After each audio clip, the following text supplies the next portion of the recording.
News 18 के सबसे बड़े इंटरव्यू में केंद्रीय गृह मंत्री राजनाथ सिंह ने नेटवर्क 18 के group editor in chief Rahul Joshi से कहा कि राफेल पर विपक्ष के आरोप बेबुनियाद हैं।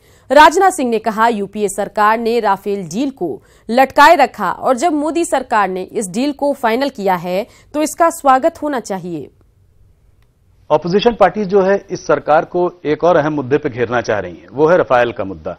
और इसमें बहुत सारी पिछले 3-4 महीनों में बहुत पहल हो चुकी है, पर सबसे बड़ा जो मुद्दा उभर के आया है कि कांग्रेस और ऑपोजिशन पार्टीज ऐसा दर्शाना चाहती हैं कि इसमें कुछ दाल में कुछ काला था और इसके लिए ये तरह तरह की चीजें बाहर आती हैं। और ये भी देखा गया है कि उसमें सीधे नेगोशिएशन में भी पीएमओ सीधे नेगोशिएट कर रहा था, डिफेंस मिनिस्ट्री को शायद बाईपास जैसा सा किया गया।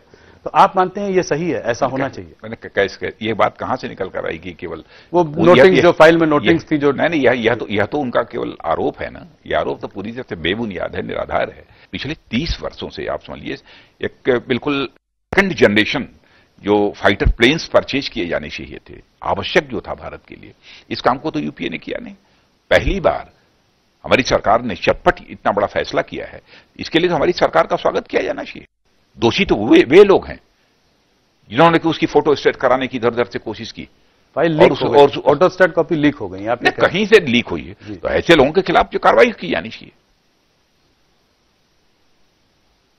वो लोग पनिश किए जाने चाहिए जिन लोगों ने कॉन्फिडेंशियल पेपर्स को जो है उसको फोटो स्टेट कराने की कोशिश की। मामले की इन्वेस्टिगेशन डिफेंस मिनिस्ट्री करा रही है, जो भी रिस्पांसिबल होंगे पनिश किए जाएंगे। केंद्रीय गृह मंत्री राजनाथ सिंह के साथ पूरा इंटरव्यू देखिए आज रात 9 बजे। खबरों में बढ़ते आगे बात करते हैं गया की, जहां नक्सलियों का उत्पात देखने को मिला है। जेनरेटर और टेंट में आग लगाई है। बांके बाजार के सोंदाहा स्कूल पर वारदात को अंजाम दिया है। लोकसभा चुनाव में जवानों के लिए व्यवस्था थी और वहीं पर आग लगा दिया है नक्सलियों ने। गया से बड़ी खबर आपको बता रहे हैं, जहां नक्सलियों का उत्पात देखने को मिला है। जेनरेटर और टेंट में आग लगाई है। बांके बाजार के सोंदाहा स्कूल पर वारदात को अंजाम दिया है। बता दें कि ये जो व्यवस्था थी वो लोकसभा चुनाव में तैनात जवानों के लिए थी और इसी व्यवस्था में जेनरेटर और टेंट में नक्सलियों ने आग लगा दिया। में जो है चुनाव की दृष्टि में रखते हुए केंद्रीय बल को प्रतिनिधित्व किया जाना संभव है। समझे तो तैयारी की जा रही थी अलग अलग विभाग के, उसी में रात में जो है जनरेटर जो वहाँ था उसमें ऐसा हम लोगों को लगता है कि नक्सल के नाम पे कुछ स्थानीय लोगों ने जो है जनरेटर में कुछ आगजनी कर दी। यही घटना हुई। सीआरपीएफ के लोग हैं वहाँ, रात्रि में और सुबह भी बात हुई थी, वो लोग देख रहे हैं। अभी तो ऐसी कोई पुष्ट वाली सूचना नहीं, कैंप के आसपास कुछ ऐसी इशू नहीं है। ये हम लोग एंटीसिपेट कर रहे हैं, ये छोटे मोटे न्यूसेंस करेंगे, लेकिन इससे जो है जो चुनाव प्रक्रिया है या जो सुरक्षा बलों का मनोबल है उसको कोई विपरीत असर। 25 मार्च और 2 अप्रैल को जयपुर में होने वाले आईपीएल मैच की तैयारियां जोरों पर है, लेकिन उससे पहले एसडीआरआई ने 2018 के आईपीएल में हुए जीएसटी चोरी का खुलासा कर हड़कंप मचा दिया है। आईपीएल में जीएसटी चोरी का बड़ा खुलासा। टिकट बिक्री में 11 करोड़ 62 लाख की कर चोरी। एसडीआरआई की जांच में दूसरी अनियमितता भी सामने आई। State director of revenue intelligence ने इंडियन प्रीमियर लीग में बड़ी टैक्स चोरी का खुलासा किया है।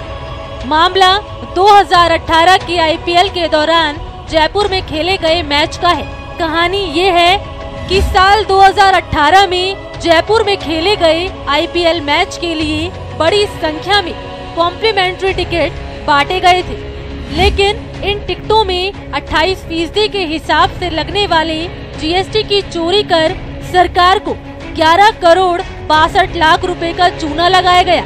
बताया जाता है कि 11 अप्रैल से 19 मई 2018 के बीच जयपुर के एसएमएस स्टेडियम में कुल 7 मैच का आयोजन किया गया।